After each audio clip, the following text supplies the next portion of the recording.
በቅድሚያም ሰበር መረጃ በትናንትናው ዕለት ምሽት በጠቅላይ ሚኒስትር አብይ አህመድ የፌስቡክ ገጽ ለ1501ኛው የመውሊድ በዓል እንኳን አደረሳችሁ መልእክት ቢተላለፍም ጠቅላይ ሚኒስትሩ ከህዝብ እይታ ከተሰወሩ 3 ሳምንታት እየሞላቸው ነው ይገኙት። ሰሞኑን ከእርሶ ጋር በተያያዘ አንድ መረጃ በሰፊው ወጥቷል። ከቪዲዮ ጋር ተያይዞ ነው እርሶ በዚህ በአሜሪካ ያደረጉ ያሉትን በቪዲዮ ቀርጾ ለተለያዩ መድረኮች ያበቃ አንድ ግለሰብ ነው። ያንን ተከትሎ ሰፊ መነጋገሪያ ሆኗል። አቶ ገዱ አንዳርጋቸው ምንድነው የሰማነው? ምንድነው በእርሶ በኩል ለዚህ ጉዳይ የሚሰጡት አስተያየት? መሳይ በጣም አመሰግናለሁ። ይሄንን ጉዳይ በተመለከተ ብዙ ማለት አልፈልግም። ነገር ግን እኔ እዚህ ሀገር ከመጣሁኝ ዞሮ የዚህ ሀገር ኑሮ የሚፈልገው ለዚህ ሀገር ለመኖር መስራት አለብህ። እኔም እንደዛ ነው እያደረግኩ ያለሁት። እንግዲህ ሰዎቹ ይህንን ያቀረጹ ሰዎች ምን ፈልገው እንደሆነ በእውነቱ አላወቅኩም። ነገር ግን እኔ በዚህ አጋጣሚ መግለጽ የምፈልገው ምንድን ነው፣ እኔ አንድ ግለሰብ ነኝ።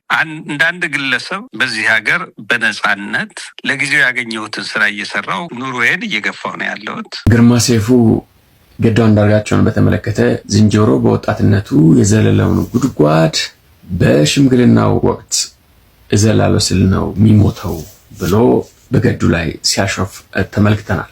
ገዱ አንዳርጋቸው ስልጣን የግል ጥቅም ማከማቻ ነው ወይስ የህዝብ አገልግሎት? የአቶ ገዱ አንዳርጋቸውና የፓርኪንግ ስራን በተመለከተ በዚህ ሰዓት ላይ ከፍተኛ ውዝግብ ተከስቷል ነው። ከዛ በተረፈ ግን እኔ የአማራ ወንድሞቼ እህቶቼም ይሁን በጠቅላላ የኢትዮጵያ ህዝብ መጨነቅ ያለበት እዛ አገር ቤት ላለው ህዝብ ነው። በከፍተኛ ስቃይ ውስጥ ነው ያለው የአማራ ህዝብ በየቦታው። አንዳንድ ከፍተኛ የብልጽግና ሹማምንት አብይ ለአነስተኛ ህክምናና ለቼካፕ ሁልጊዜ ህክምና ወደሚከታተሉበት አቡዳቢ ሆስፒታል እንዳቀኑ ቢናገሩም አንዳንዶች ግን ችግሩ አነስተኛ ቢሆን ቢያንስ በመዝጊያው ስነ ስርዓት ላይ ይገኙ ነበር በማለት ከበድ ያለ ህክምና ላይ ሳይሆኑ እንዳልቀረ ነው የተናገሩት።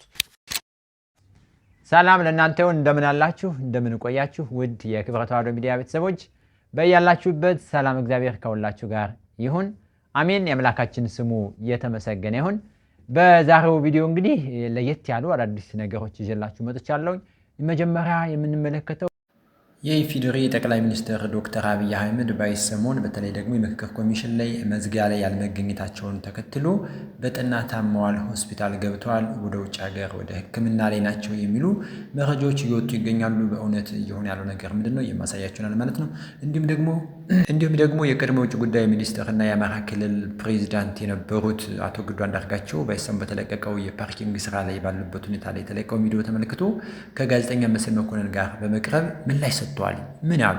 ምንድን የሆነው ነገር? ብዙዎች ሊያሸማቋቸው ሞክረዋል። እሳቸው ምን አሉ? ተሸማቀቁ ወይስ ምንድን ያለው ሁኔታ የምንመለከተው ይሆናል ማለት። ከዚሁ ከአቶ ገዱ አንዳርጋቸው ጉዳይ ሳንወጣ በአቶ ገዱ አንዳርጋቸው ድርጊት ላይ የተሳለቁ ከፍተኛ ባለስልጣናት አሉ። እነማን ናቸው? እሱን የማስመለክታችሁ ይሆናል። ሁላችሁም አብራችሁን ቆዩ። ይህንን ቪዲዮ ላይክ ማድረግ እንጀምር። ሰብስክራይብ ምንድን ነው የማታደርጉት? ለምንድን ነው የማታደርጉት? አሁን ማሩ። በቅድሚያም ሰበር መረጃ በትናንትናው ዕለት ምሽት በጠቅላይ ሚኒስትር አብይ አህመድ የፌስቡክ ገጽ ለ1501ኛው የመውሊድ በዓል እንኳን አደረሳችሁ መልእክት ቢተላለፍም ጠቅላይ ሚኒስትሩ ከህዝብ እይታ ከተሰወሩ 3 ሳምንታት እየሞላቸው ነው። አብይ በልዩ ድምቀት ባስጀመሩት የምክክር ኮሚሽኑ የመዝጊያ ስነ ስርዓት ላይ የቀድሞ የኬንያ ፕሬዝዳንትን ጨምሮ ሌሎች የአውሮፓ አምባሳደሮች ቢጋበዙም እንግዶቻቸውን ሲቀበሉ አልታዩም። ይባስ ብሎ እንደ ሰርጋቸው ሲጠብቁት በቆዩት የኮሚሽኑ የመዝጊያ ስነ ስርዓት ላይ አለመገኘታቸው የስብሰባውን ተሳታፊዎች ብቻ ሳይሆን ቀደም ባሉት ቀናት በአብይ ተጋብዘው የመጡትን እነ ኡሁሩ ኬንያታን ጭምር ማስገረሙ ታውቋል። አንዳንድ ከፍተኛ የብልጽግና ሹማምንት አብይ ለአነስተኛ ህክምናና ለቼካፕ ሁልጊዜ ህክምና ወደሚከታተሉበት አቡዳቢ ሆስፒታል እንዳቀኑ ቢናገሩም አንዳንዶች ግን ችግሩ አነስተኛ ቢሆን ቢያንስ በመዝጊያው ስነ ስርዓት ላይ ይገኙ ነበር በማለት ከበድ ያለ ህክምና ላይ ሳይሆኑ እንዳልቀረ ነው የተናገሩት። የአቡዳቢ ሆስፒታል ምንጮችም የህመማቸውን ደረጃና ያሉበት ሁኔታ ማወቅ ባይችሉም ሰውየው ህክምና ላይ ስለመሆናቸው ግን ጠቁመዋል። ይህ በእንዲህ እንዳለ ነው በትናንትናው ዕለት በፌስቡክ ገጻቸው ላይ በነ ዳንኤል ክብረት አማካኝነት የእንኳን አደረሳችሁ የመውሊድ መልእክት የተላለፈው። ኢትዮጵያ ቴሌቪዥንን፣ ፋናንና ዋልታን ጨምሮ እንደ አሚኮና እንደ ኦቤን ያሉ የብልጽግና ልሳኖችም ጠቅላይ ሚኒስትሩ ቀደም ሲል ካደረጓቸው ንግግሮች እየቀነጨቡ ማሰማታቸውን ቀጥለዋል። ሚዲያዎቹ ይህን እንዲያደርጉ የታዘዙትም በዳንኤል ክብረት አማካኝነት ስለመሆኑ ለደሬ ኒውስ የደረሰው የጽሑፍ ማስረጃ ያመለክታል። አብይ ተሽሏቸው በቶሎ ወደ ስራቸው ይመለሱ ሲሆን ወይስ ህክምናቸው ገና ለብዙ ቀናት ይራዘማል የሚለውን ጉዳይ ለጊዜው ማረጋገጥ አልተቻለም። የአብይ አህመድን ከመድረክ መጥፋት ተከትሎ ባልደረባዬ ፋሲልም አጭር አስተያየቱን አስፍረዋል። የሰውየውን መጥፋት ተከትሎ የተፈጠረውን የህዝብ ትኩረት ለማስረሳት በየቀኑ ብዙ አጀንዳዎች እየተለቀቁ ነው። በውጭ ሀገራት ቢሆኑ ጋዜጠኞች አነፍንፈው ይደርሱበት ነበር። መንግስትም ተገደው መግለጫ ይሰጥ ነበር። ታይታ ወዳዶ አብይ ግን አቡዳቢ ከከተመ ሰነበተ። አሁን የመንግስቱ ሚዲያ ሁሉ አብይ ኢትዮጵያ ውስጥ ያለ እንዲመስል የቀድሞ ንግግሮችን በየደቂቃው እየለጠፉ ነው። የአብይ ህመም ከባድም ይሁን ቀላል፣ የጭንቅላትም ይሁን የልብ መንግስት ለህዝብ መረጃ መስጠት አለበት። በየቀኑ ተልካሻ አጀንዳዎችን እየለቀቁ የህዝብን ትኩረት ለማስረሳት መሞከር ብዙ ርቀት አያስኬድም ብሏል ባልደረባዬ ፋሲል። እንግዲህ እንደተመለከታችሁት ነው። እኔ ይህንን ቪዲዮ ስመለከት ምንድን ነው የተሰማኝ? አበው የሚናገሩት አንድ ድንቅ አባባል አለ። ቂጣም ከሆነ ይጠፋል፣ ሽልም ከሆነ ይገፋል እንዲሉ አበው ማለት ነው። ስለዚህ በእውነት ታመው በሕክምና ላይ ከሆኑ የጤና እክል ገጥሟቸው የታከሙ ከሆነ ይሄ እውነቱ የሚወጣበት ጊዜ ሩቅ አይሆንም፣ አጭር አይደለም ማለት ነው። በእርግጥ መረጃ የማግኘት መብት አለ ሁሉም ሰው መረጃ፣ በተለይ ደግሞ እንደ መንግስት የመንግስት አካላት የመንግስት ሚዲያዎች ይህን ጉዳይ ለህዝብ ይፋ ቢያደርጉ የተሻለ ነገር ይሆናል ማለት ነው። ነገር ግን በአንድ ወቅት እንደምታውቁት የመለስ ዜናዊ ሂደት ውስጥ እንደዚህ ነበር፣ አልተነገረም። እንግዲህ ነገሩ ገፍቶ ሲሄድ ቂጣው ጠፍቶ ሽሉ እየገፋ ሲሄድ ሞታቸውን ተሰምቷል ማለት ነው። እንግዲህ ያ እንዳይሆን እንመኛለን። ነገር ግን የመረጃ የመሰጠ ነገር እንደተባለው መረጃው ቢሰጥ ለህዝቡ ደህና ይሆናል። ምክንያቱም አሉባሉሽ እንዳይሆን እንዲያ ነው የግምት እና የመሳለኝ ደሳለኝ እንዳይሆን ያደርገዋል በሚል ማለት ነው። በዚህ ጉዳይ እናንተ ሀሳብ ምንድን ነው? ምን ተሰማችሁ? በእውነት እንግዲህ የኢትዮጵያዊ ባህላችን ለሞቱት ነፍስ ይማር ማለትን ለታመሙት ምህረት ይላክ ማለትን ልምዳችን ነውና እንግዲህ በጠና ታመሙ ከሆነ ምህረት ይገባቸዋል፣ ምህረት ይላክላቸው ማለት እንወዳለን።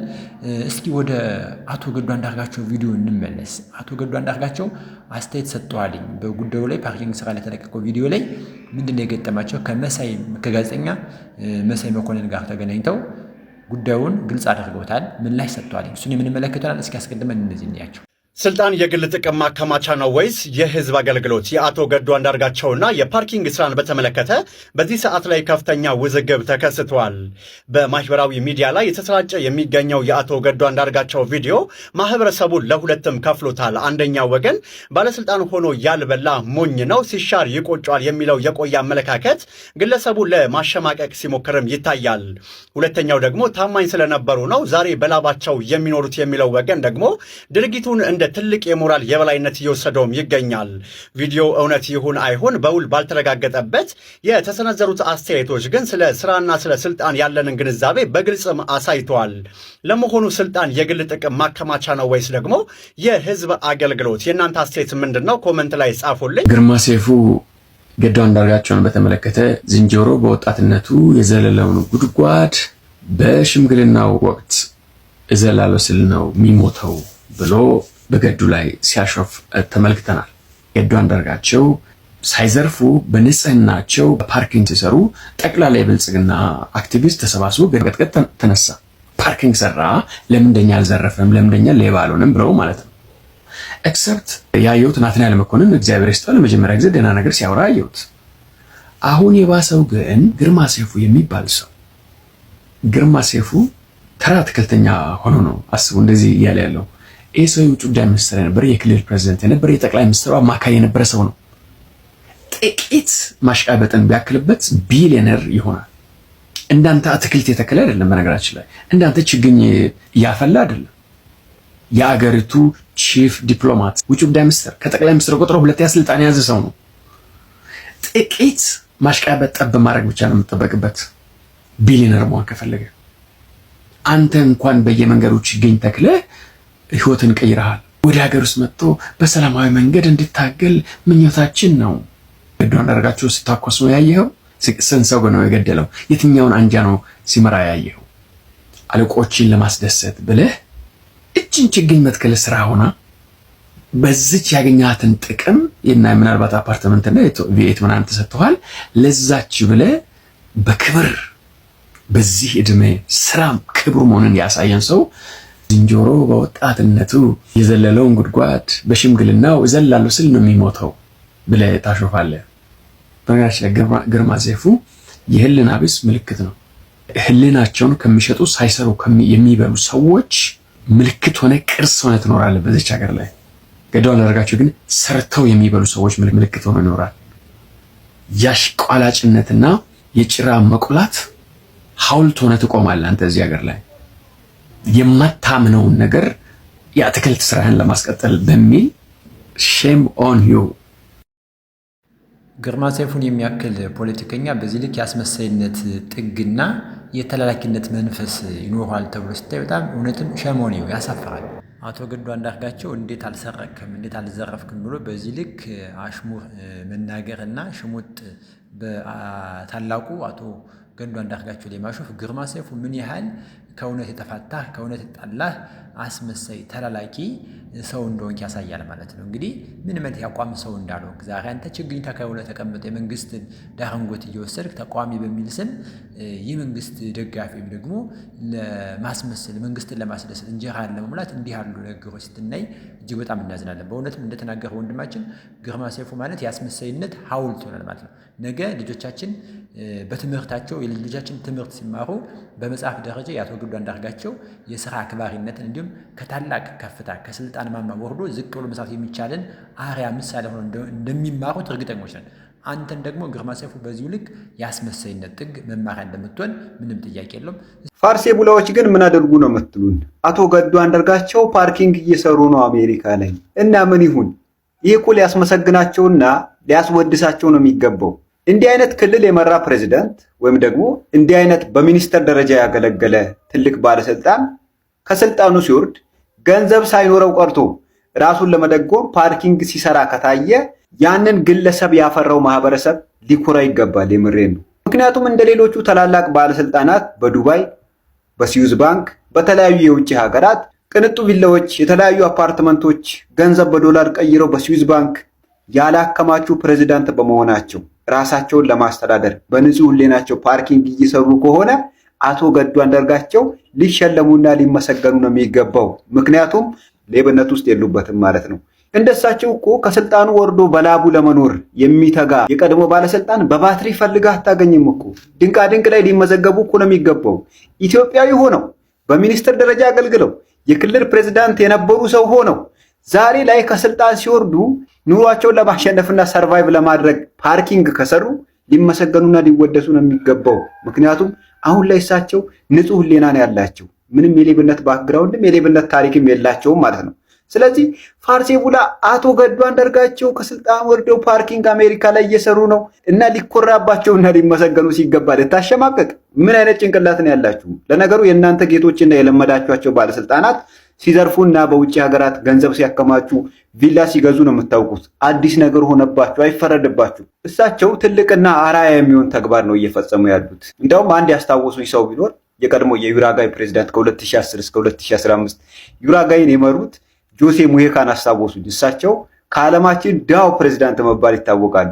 ከእሳቸው በላይ የህሊና እረፍት ሊኖረው የሚችል ግለሰብ በትልቅ ስልጣን ደረጃ አገልግሎ አሁን ላይ ራሱን ለማኖር ወርዶ ትንሽ ስራ እየሰራ ያለ ሰው ሊመሰገንና ሊኮራበት ነው የሚገባው። ለነገሩ እናንተ ከለመዳችኋቸውና ከእናንተ ጌቶች አንጻር ሲታይ ምናልባት የወረደ ስራ ሊሆን ይችላል። የእናንተ ጌቶች በስዊዝ ባንክ፣ በዱባይ በተለያየ ቦታ ገንዘብ አከማችተው ልክ ከስልጣን ሲወገዱ የተቀናጣ ኑሮ ይኖራሉ። አቶ ገዱ አንዳርጋቸው ግን ከዚህ በተቃራኒ ስለሆኑ ልታሸማቅቋቸው መሞከራችሁ እናንተ የሌባ ተከታዮች እንደሆናችሁ ከዚህ በላይ ማረጋገጫ የሚሰጥ ነገር ስለሌለ በአቶ ገዱ አንዳርጋቸው ግን የምር ኮርተናል። ከህሊና ወቀሳ፣ ከህሊና ጭንቀት፣ ከኋላ ከሌብነት ባክግራውንድ ነፃ ሆነው ራሳቸውን ለማኖር ያገኙትን ስራ ሰርተው እየተዳደሩ ነው። ይመቻቸው። እንወዳቸዋለን። ህሊና እረፍት ማን ኖሮ ይሆን?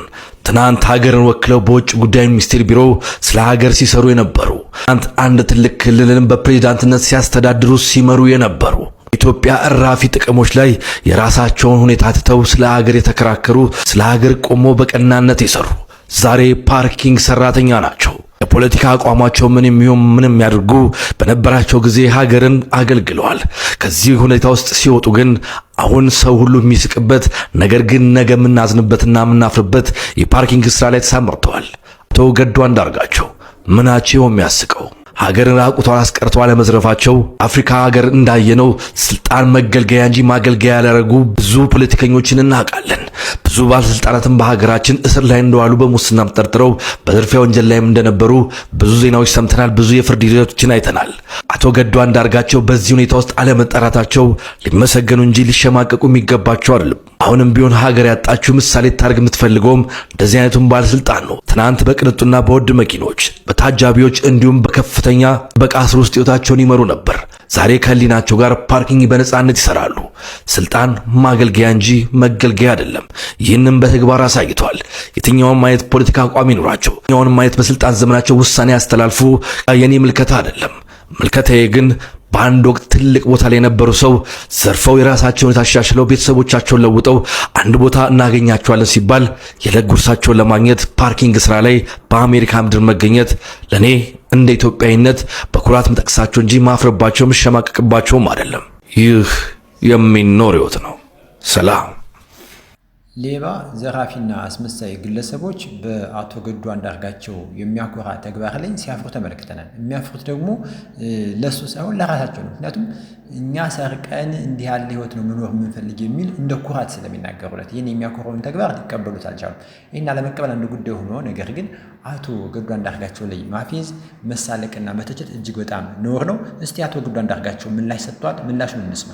አመሰግናለሁ። ዶክተር ገዱ አንዳርጋቸው የቀድሞ የኢትዮጵያ የውጭ ጉዳይ ሚኒስትር እንደዚሁም የአማራ ክልል ፕሬዝዳንት አሁን በስደት ነው የሚገኙት። ሰሞኑን ከእርሶ ጋር በተያያዘ አንድ መረጃ በሰፊው ወጥቷል። ከቪዲዮ ጋር ተያይዞ ነው እርሶ በዚህ በአሜሪካ እያደረጉ ያሉትን በቪዲዮ ቀርጾ ለተለያዩ መድረኮች ያበቃ አንድ ግለሰብ ነው። ያንን ተከትሎ ሰፊ መነጋገሪያ ሆኗል። አቶ ገዱ አንዳርጋቸው ምንድነው የሰማነው? ምንድነው በእርሶ በኩል ለዚህ ጉዳይ የሚሰጡት አስተያየት? መሳይ በጣም አመሰግናለሁ። ይህንን ጉዳይ በተመለከተ ብዙ ማለት አልፈልግም። ነገር ግን እኔ እዚህ ሀገር ከመጣሁኝ ዞሮ የዚህ ሀገር ኑሮ የሚፈልገውን ለዚህ ሀገር ለመኖር መስራት አለብህ። እኔም እንደዛ ነው እያደረግኩ ያለሁት። እንግዲህ ሰዎቹ ይህንን ያቀረጹ ሰዎች ምንፈልገው እንደሆነ በእውነቱ አላወቁም። ነገር ግን እኔ በዚህ አጋጣሚ መግለጽ የምፈልገው ምንድን ነው፣ እኔ አንድ ግለሰብ ነኝ። እንደ አንድ ግለሰብ በዚህ ሀገር በነፃነት ለጊዜው ያገኘሁትን ስራ እየሰራው ኑሮዬን እየገፋው ነው ያለሁት። እግዚአብሔር ይመስገን መኖርበት አኗኗሪያም የተሻለ ሁኔታ ላይ ነው ያለሁት። እየሰራው ነው የምኖረው ማለት ነው። ከዛ በተረፈ ግን እኔ የአማራ ወንድሞቼ እህቶቼም ይሁን በጠቅላላ የኢትዮጵያ ሕዝብ መጨነቅ ያለበት እዛ ሀገር ቤት ላለው ሕዝብ ነው። በከፍተኛ ስቃይ ውስጥ ነው ያለው የአማራ ሕዝብ። በየቦታው እየተገደለ እየተፈናቀለ ባህሉን እምነቱን በአግባቡ ኤክሰርሳይዝ እንዳያደርግ ብዙ ነገሮች እየተደረጉ ነው ያሉት። ሰው መጨነቅ ያለበት አጀንዳ ማድረግ ያለበት ያንን ጉዳይ ነው፣ የሕዝብ ጉዳይ ነው። ኢትዮጵያውያን አሁን በሰላም ወጥቶ መግባት ወይም ደግሞ ቤት በሰላም አድሮ በነገታው የሚገናኝና የማይገናኝ መሆኑን እርግጠኛ የማይሆንበት ሁኔታ ነው ያለው። የኢትዮጵያ ህዝብ በእጅጉ ሰፈር እያደረገ ማለት እየተሰቃየ ነው ያለ። አጀንዳችን መሆን ያለበት ይህን ህዝብ እንዴት አድርገን ነው ከዚህ ስቃይ የምናወጣው የሚል የመተባበር መንፈስ፣ የትግል መንፈስ መጠናከር ነው ያለበት። ከዛ ባለፈ ደግሞ በእውነቱ ለመናገር አሁን ትግል እያደረጉ ያሉ ወገኖች አሉ። እነዚህ ትግል እያደረጉ ያሉትን ወገኖች መደገፍ እና ለውጤት በቅተው እኛም ደግሞ ወደ ሀገራችን በሰላም የምንመለስበትን ሁኔታ እንዲፈጠር ማድረግ ነው ትልቅ ትኩረት ሊሰጠው የሚገባ የሚል እምነት ነው ያለኝ። የኔ ይህን ያህል በእውነቱ ለመናገር ህዝቡ ያለውን አክብሮት የተናገረው እያንዳንዱ ሰው ለአሁን ብቻ ሳይሆን በህይወቴ ውስጥ ትልቅ አክብሮት ለህዝቡ ነበረኝ። አሁንም ይህ አክብሮቴ የበለጠ እንዲያድግ የበለጠ አክብሮት ዶክተር ገዱ አንዳርጋቸው በልበ ሙሉነት በኩራት እየሰሩት ያለው ሁኔታ በደንብ ተናግረዋል። በግልጽ ሁኔታ ማለት ነው። ምንም የሚያሳፍርም የሚያስደንቅም ነገር አሁንም መጨነቅ ያለበት ህዝቡ ለእኔ ሳይሆን ኢትዮጵያ ውስጥ ላለው አፈና፣ ኢትዮጵያ ውስጥ ስለደረሰው የፖለቲካዊ መረጋጋት ማጣት፣ ስለዚያ ጉዳይ ሊጨነቅ ይገባል እንጂ ስለ እኔ ጉዳይ አትጨነቁ፣ እኔ እየኖርኩ ነው፣ ተመችቶኛል፣ ህይወቴ የተስተካከለ ኑሮዬም ጥሩ የሆነ ኑሮ እየኖርኩ ነው። አሜሪካ ውስጥ ማንም ግለሰብ ሊያደርግ የሚገባውን ስራ ሰራለሁኝ፣ እየሰሩ ነው። ብለው የሚያስደንቅ ንግግር ተናግረዋል። ይሄ ብቻ አይደለም። ከምንም በላይ የሚደንቀው ደግሞ ከዚህ በላይ የተጠየቁት ጥያቄ አለ። በዚህ ደረጃ ታላቅ የኢትዮጵያ የሀገሪቱ ፖለቲከኛ ስልጣን ሆኖ በዚህ ደረጃ መውረዳቸው ምን ይሰማዎታል ብላቸው ነበር። እስኪ እንስማ። ዞረኛ አድርጓል። ከዛ በተረፈ ግን ያላቸውን አስተያየት ለሰጡ ፖዘቲቭ የሆነ ገንቢ የሆነ አስተያየት ለሰጡ ወገኖቻችን ሁሉ ከልብ የመነጫ ምስጋና አቀርባለሁ። ዶክተር ገዱ አንዳርጋቸው የውጭ ጉዳይ ሚኒስትር ነበሩ። የአማራ ክልል ፕሬዚዳንት፣ የአብይ አህመድ የደህንነት አማካሪ። ከግል ጥቅም አንጻር ከብዙ ነገሮች አንጻር ስንመለከተው አሁን ካሉት የብልጽግና እታች ያሉት አመራሮች እታች ያሉት ካድሬዎች ከላይ ካሉት አንጻር አይደለም በግሎ ማድረግ የሚገባው ነገር እያለ ነገር ግን ያን ሳያደርጉ ቀርተዋል። ይሄንን ነገር በማድረጎ የሚሰማውት በግሎ ስሜት አለ። ይሄ አሁን የተባለውን ስራ በቪዲዮ ቀርጾ ያወጣው ግለሰብ አለ። ያንን በመስራቶ በነበሩበት የስልጣን እርከን ደረጃ አሁን ይሄንን ስራ ላይ በመገኘቶ የሚሰማው ስሜት አለ። ስደተኛ በመሆኔ የሚሰማኝ ነገር ሊኖር ይችላል። አገርን ያህል ነገር ትተህ ስደተኛ መሆን ዞሮ መጥፎ ነገር ነው። ከዛ በተረፈ ግን እኔ ያኔ የአማራ ክልል ፕሬዚዳንት ሆኜ በፌዴራል ደረጃ ሚኒስቴር ሆኜ ባገለገልኩበት ዘመን ያ ሮሌ የነበረው ለህዝብ፣ ለሀገር፣ ለጋራ ጉዳዮች መስራት ነው። ህዝብ የተጣለብኝን ኃላፊነት መወጣት ነው። አሁን ደግሞ ከዚህ እየሰራ ያለሁት ለመኖር ነው። ለእኔ ለግሌ ነው እየሰራ ያለሁት ማለት ነው። ይሄ እኔ ራሴን ችዬ እዚህ ሀገር ከኢትዮጵያ ወደዚህ ስመጣ የልብስ ሻንጣ ከመያዝ በስተቀር ሌላ ይዤ የመጣውን ነገር የለኝም። አሁን ግን እየኖርኩ ነው። እዚህ ሀገር የሚኖር ሰዎች የሚኖሩትን ኑሮ እየኖርኩ ነው ማለት ነው እየሰራው። ይሄ ስራ ለእኔ የቤት ኪራዬን ለመክፈል የሚያስፈልጉኝ ሌሎች ቢልስ ማለት የክፍያዎችን ለመክፈል እና ለመኖር ተረጋግቼ እንድኖር እንዳስብ በሚያስችለኝ መንገድ እያገለገለኝ ነው ያለው። እንደውም እኔ ከዚህ ከቆየው የምመኘው ወደ ሀገር ቶሎ መመለስ ነው። ነገር ግን ከዚህ የምቆይ ከሆነ የበለጠ ደግሞ ከዚህም የተሻለ ስራ በአይነትም ደግሞ ሌላ ተጨማሪ የምሰራው ስራ እየሰራው የበለጠ ኑሮዬን እያሻሻሉ መሄድ ነው እና ምንም እንደውም ወደ አሜሪካ እዚህ ሀገር የተለመደ ነገር አለ። ከሲስተሙ ውስጥ እንደዚህ እያልክ ነው ቀስ እያልክ ነው የምትገባው እና እንደውም ሳልቸገር እንትን ሳልል ራሴን በራሴ ለማስተዳደር መቻሌ በእውነቱ ለመናገር ኩራት ነው የሚሰማኝ፣ ክብር ነው የሚሰማኝ። ዶክተር ገዱ አንዳርጋቸው በእውነተኛም ኮርተንቦታል። ድንቅ ምላሽ ነው የሰጡ። ኢትዮጵያውያንን በብዙ አስተምረዋል። ዛሬ ጥቂት አግኝቶ ማጣትን የሚፈራ ሰው ባለበት ህዝብ እርስዎ ሁሉ በእጆ ሆኖ ሁሉን ነገር ትተው እንደገና ዝቅ ብሎ ለመጀመር ያደረጉት ጥረት እንደተናገሩትም በጣም ሰላማዊ ኑሮና የሚመች ህይወት ውስጥ መምራቶ እጅግ በጣም አስደስቶናል። ይሄ ነገር ታላቅ ትምህርት ነው ያደረጉት፣ ቀላል ነገር አይደለም። ዶክተር ገዱ አንዳርጋቸው ከልብ እናመሰግናለን። በእውነት ረዥም እድሜ ከጤና ጋር ያድልዎት። የሚመኟትን ሀገሮትን ደግሞ በሰላም መጥተው በሰላም እንዲሁ የሚፈልጉትን ስራ እየሰሩ እንዲኖሩ የኔ መልካም ምኞት ነው። በዚህ ጉዳይ የእናንተ ሀሳብ አስተያየት ምንድን ነው? በእውነት የገዱ አንዳርጋቸው ንግግር ስትሰሙ ምን ተሰማችሁ? እስኪ ምን ትላላችሁ? በእውነት እንዲህ ያለ ህይወት መኖር ለካ ይቻላል። ሰላም ለእናንተ ይሁን። ሰላም ቆዩ።